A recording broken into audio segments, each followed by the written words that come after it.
কাকু ঘরে আছেন? কে? কাকু প্রণাম নেবেন, আমি সুবোধ।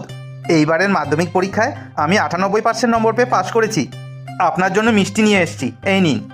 ও বাহ, খুব ভালো করেছো। তা তুমি গোপালের ছেলে না? হ্যাঁ কাকু। তা পড়াশোনা করে কি করবে জীবনে ঠিক করেছো? হ্যাঁ কাকু, আমি বড় হয়ে আইপিএস অফিসার হতে চাই। আচ্ছা কাকু, আসি এখন, আমাকে গিয়ে আবার পড়তে বসতে হবে। হ্যাঁ হ্যাঁ, সাবধানে যেও কেমন।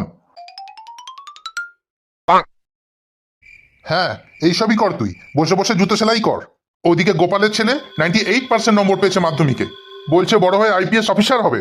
আর তুই তুই সারা জীবন ওই জুতোই সেলাই করবি। সুবোধ যখন আইপিএস অফিসার হবে, ও তো তোকে তার বাড়ির চাকরও করবে না, তোকে এই জুতো দিয়ে পিটবে।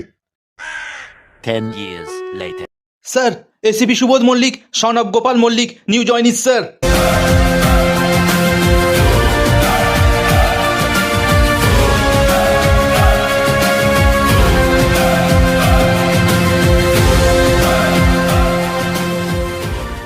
তুমি গোপালের ছেলে না? Yes sir. সাসপেন্ড।